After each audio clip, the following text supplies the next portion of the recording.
Mi novia me dejó por su ex porque él era el amor de su vida, pero quería que yo siguiera pagando sus deudas hace unos años. Tenía una relación de casi 4 años con quien pensé que era el amor de mi vida. Vamos a llamarla Laura. Era divertida, extrovertida, siempre tenía una sonrisa que parecía iluminar cualquier habitación. Yo la conocí en la universidad y, desde entonces, nos volvimos inseparables. Con el paso del tiempo, como cualquier pareja, empezamos a construir sueños juntos. Compramos algunos muebles a crédito, ella tenía su carro que aún estaba pagando, y hasta me embarqué con ella en un préstamo personal para cubrir unas deudas que había traído de antes. Yo, ingenuo, confiaba ciegamente en que éramos un equipo. Yo trabajaba en una empresa de logística, y aunque no era el gran puesto, me permitía tener cierta estabilidad. Con esfuerzo podía cubrir mis gastos, y además ayudar a Laura con los suyos. A veces me preocupaba el peso de tantas deudas, pero ella siempre me convencía con frases como: «Amor, esto lo estamos construyendo juntos. Hoy nos toca apretarnos, pero mañana estaremos disfrutando de todo lo que logramos». Yo le creía, hasta que un día todo se vino abajo. Recuerdo perfectamente que fue un martes en la noche. Yo llegué a casa después del trabajo y noté que Laura estaba rara. Tenía esa mirada nerviosa que uno reconoce cuando la otra persona quiere decir algo, pero no sabe cómo. Me senté junto a ella y, sin rodeos, me dijo: «Tenemos que hablar». Mi corazón dio un vuelco. Ya saben, esas palabras casi nunca traen algo bueno. He estado pensando mucho y me he dado cuenta de que aún siento cosas por alguien, me dijo, evitando mi mirada. Al principio no entendí. Pregunté si era alguien nuevo de trabajo, un compañero, un amigo, pero no. Era peor. ¿Es mi ex? Con ella me siento completa. No puedo seguir engañándome. Ahí entendí dos cosas. Uno, que estaba perdiendo la mujer con la que planeaba casarme. Y dos, que era por alguien de su pasado que nunca terminó de soltar. Me quedé en silencio, sintiendo como el suelo se abría bajo mis pies. No lloré, no grité, solo me quedé ahí, procesando. Lo que más me dolió no fue la confesión, fue lo que vino después. Pero escucha, yo necesito que sigas ayudándome con las deudas. Tú sabes que yo no puedo sola, y aunque ya no estemos juntos, sería justo que no me dejaras tirada con todo esto. Me quedé viéndola, incrédulo. ¿En serio me estaba pidiendo que siguiera pagando sus deudas, mientras se iba con su exnovia? Fue como una bofetada en la cara. Ese mismo día tomé una decisión. No iba a seguir cargando con el peso de alguien que me había traicionado. Le dije que no, que cada quien debía hacerse responsable de lo suyo y que yo ya no era parte de su vida. Ella explotó, me llamó egoísta, me dijo que después de todo lo que vivimos juntos, ¿cómo podía darle la espalda así?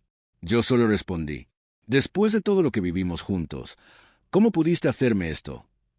Después de esa conversación con Laura, mi vida cambió de golpe. No solo estaba lidiando con la traición y el dolor, sino también con la presión económica que habíamos arrastrado juntos. Durante los primeros días me sentía atrapado. En la misma ciudad, con las mismas calles que me recordaban a ella, con amigos en común que no sabían qué decirme y con una rabia que hervía dentro de mí. La decisión fue radical. Me iba de ahí. Un par de semanas después, metí mis cosas en 2 maletas y me mudé a otro estado. No tenía un plan maestro, ni contactos, ni seguridad alguna de que todo saldría bien. Lo único que tenía era la determinación de no seguir siendo el proveedor de alguien que había elegido a otra persona por encima de mí. Recuerdo que mi familia me cuestionó mucho. «¿De verdad vas a dejar todo así de repente?», me preguntaba mi madre, preocupada. «Sí, mamá, prefiero empezar de cero que seguir viviendo rodeado de recuerdos que me matan por dentro». Al principio fue durísimo. Llegué a un pequeño apartamento alquilado en las afueras de la ciudad. El lugar era tan pequeño que apenas cabía una cama individual, una mesa plegable y una silla. Pero, ¿saben qué? Por primera vez en mucho tiempo, sentí que ese espacio era realmente mío. Encontré trabajo en una empresa de construcción, nada glamuroso pero honrado. Mi primer mes fue un infierno. Cargar cemento, levantar paredes bajo el sol, regresar a casa agotado y sin apenas fuerzas para cocinarme algo. Pero había algo que me mantenía en pie. Ya no estaba cargando con alguien más que no me valoraba. Poco a poco, fui conociendo gente nueva. Mis compañeros de obra eran tipos duros, algunos con historias más pesadas que la mía, pero me enseñaron mucho sobre resiliencia. Me dijeron algo que nunca olvidé: «Hermano, las traiciones duelen, pero también te liberan. Ahora nadie más mete mano en tu bolsillo ni en tu corazón». Con el tiempo, logré ascender dentro de la empresa. Descubrieron que era bueno con la organización, así que pasé de cargar bloques a coordinar proyectos pequeños. Eso aumentó mi sueldo, y por primera vez en años, empecé a ahorrar de verdad. Mientras tanto, tenía cero contacto con Laura. Bloqueé su número, borré nuestras fotos, eliminé todo rastro digital de ella. Pero los rumores volaban. Algún conocido en común me contaba que seguía con su ex, que sus deudas iban en aumento y que a veces hablaba mal de mí porque la había abandonado en el peor momento. Yo solo sonreía al escuchar eso. No era rencor, aunque si dolía, era más bien una certeza. Yo había tomado la decisión correcta. Cada día me repetía una frase que se convirtió en mi mantra. No me debo a nadie más que a mí mismo. Pasaron los años, y lo que comenzó como un escape se transformó en una verdadera transformación personal. La vida en la construcción me enseñó disciplina, esfuerzo y humildad. No voy a mentir, hubo días en los que pensé en rendirme. Mi cuerpo estaba molido, mi cuenta bancaria apenas subía y, en mis noches más solitarias, me preguntaba si no había cometido un error al dejar todo atrás. Pero también había algo dentro de mí que no me dejaba caer, una rabia convertida en motivación. Esa mezcla entre orgullo y dolor se transformó en combustible. Con el tiempo, comencé a notar algo. Muchos de mis compañeros tenían un talento enorme, pero no sabían cómo organizarse. Las obras se retrasaban por mala gestión y los contratistas se desesperaban. Yo, gracias a mis estudios en logística, tenía una ventaja. Podía coordinar, organizar y optimizar el trabajo. Así fue como un día, uno de los ingenieros de la empresa me llamó a su oficina. Carlos, he visto cómo trabajas. Tienes capacidad para dirigir, no solo para ejecutar.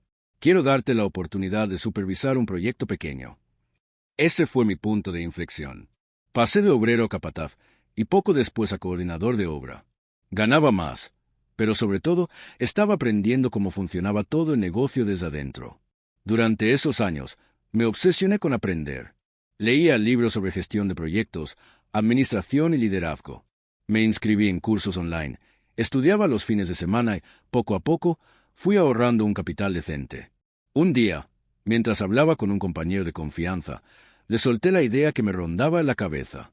Quiero abrir mi propia empresa de construcción. No quiero pasar toda mi vida trabajando para otros.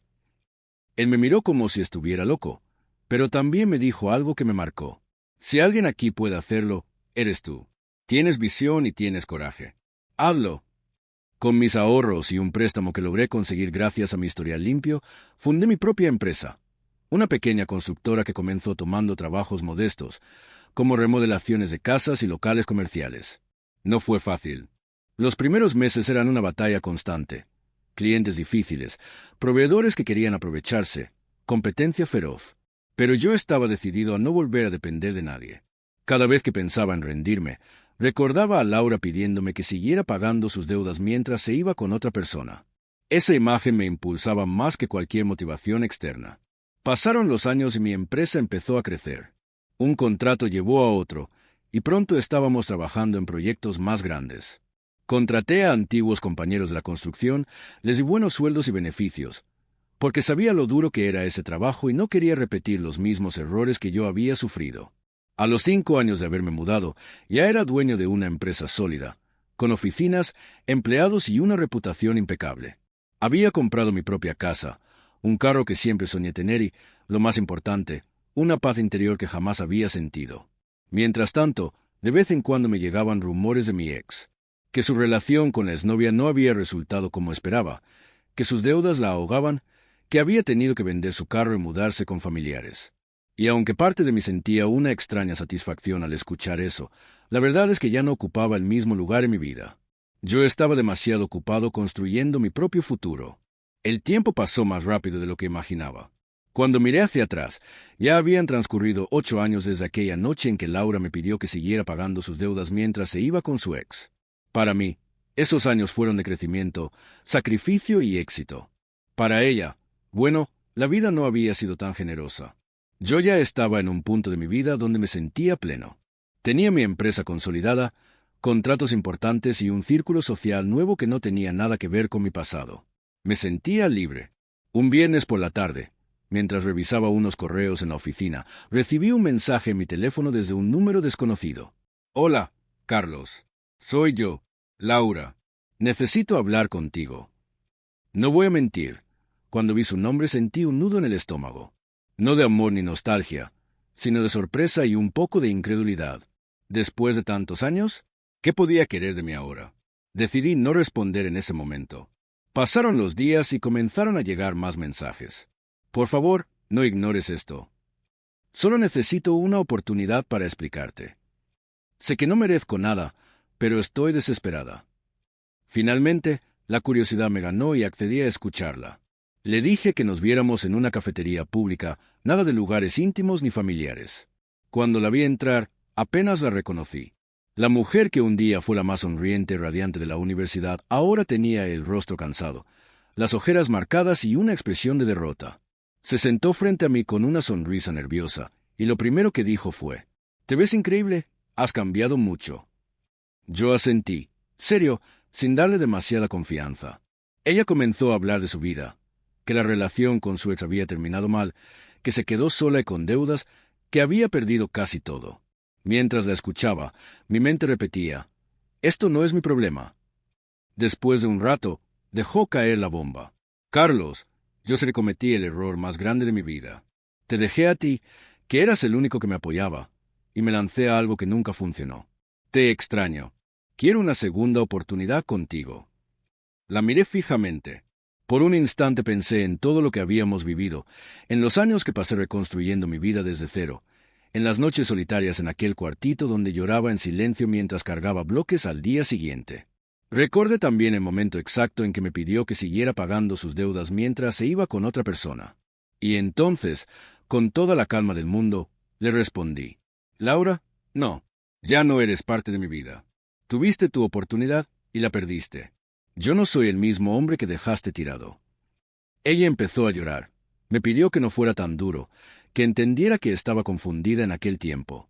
Incluso intentó tomarme la mano, pero yo la retiré. «¿Sabes qué es lo que más me duele?». Le dije que durante años me partí el alma ayudándote, confiando en ti, y aún así preferiste irte con alguien más. Yo reconstruí mi vida solo, y gracias a eso soy lo que soy hoy. Pero ya no siento nada por ti, solo gratitud por haberme mostrado que merecía algo mejor. Ella sollozó, bajó la mirada y dijo lo que quizá esperaba que me ablandara: «Entonces, ¿ya no me amas?». Yo me reí un poco, no con malicia, sino con una extraña sensación de liberación. «Hace mucho que dejé de amarte. Lo único que siento ahora es alivio de no haber seguido cargando contigo». Nos despedimos ahí mismo. No hubo abrazos, no hubo promesas. Solo se levantó, secó sus lágrimas y salió de la cafetería. Esa fue la última vez que la vi en persona. Y en ese instante lo entendí. El verdadero éxito no era solo tener dinero o estabilidad. Era haberme librado de alguien que me habría hundido para siempre. Después de aquella última vez en la cafetería, no volví a saber de Laura. Supongo que cada quien tomó su camino, aunque no niego que durante días me quedé pensando en lo que había ocurrido. No porque la quisiera de vuelta, sino porque fue como cerrar definitivamente un ciclo que llevaba años arrastrando en silencio. Caminando hacia mi auto esa tarde, me di cuenta de algo. Si alguna vez me hubiera dado por escucharla y darle otra oportunidad, habría borrado todo lo que logré con tanto esfuerzo. Habría tirado a la basura las noches de insomnio, el sudor, las lágrimas, los sacrificios y todo el camino que me llevó a ser quien soy hoy. Lo que Laura llamó el error más grande de su vida fue, paradójicamente, el impulso más grande de la mía. Porque si ella nunca me hubiera traicionado, yo quizás seguiría en la misma ciudad, atrapado en una rutina mediocre, pagando deudas que no eran mías y apagando mis sueños poco a poco. Lo que más aprendí de toda esta experiencia es lo siguiente: nunca cargues con alguien que no está dispuesto a caminar a tu lado. Una pareja debe ser un equipo, no una carga. No tengas miedo de empezar de cero. Sí, duele, sí, es aterrador, pero también es la única forma de descubrir lo que eres capaz de lograr. Éxito no es venganza. Aunque suene tentador decir que me fue mejor para que ella se arrepintiera, la verdad es que el éxito debe ser para ti, no para callar bocas. Yo no trabajé duro pensando en ella, sino en mí. Perdonar no siempre significa volver. Yo no guardo odio hacia Laura. La perdono porque entiendo que todos cometemos errores, pero nunca permitiré que regrese a mi vida. El perdón no es una puerta abierta, es un punto final. Hoy miro hacia atrás y me doy cuenta de que mi historia no es única. Aquí en Reddit he leído miles de relatos de gente que fue traicionada, dejada, abandonada y que pensó que su mundo se acababa. Yo estuve en ese lugar. Y si algo quiero dejar con este post es un mensaje de esperanza. No importa cuánto duela ahora, no importa cuán roto te sientas, puedes levantarte, puedes reconstruirte y puedes llegar más lejos de lo que jamás imaginaste. Si alguien que está leyendo esto está pasando por lo mismo, quiero que sepa que el dolor es temporal. Lo que construyas a partir de él puede durar toda la vida. Para cerrar con una especie de justicia poética. Mientras yo estaba cerrando un contrato millonario hace un par de meses, me enteré por un conocido que Laura todavía vive con deudas, trabajando en empleos temporales y hablando de cómo su ex, es decir, yo, le dio la espalda. La diferencia es que yo no me quedé en el pasado. Porque a veces, el mejor final no es volver con quien te rompió, sino demostrarte a ti mismo que nunca necesitaste a esa persona para triunfar.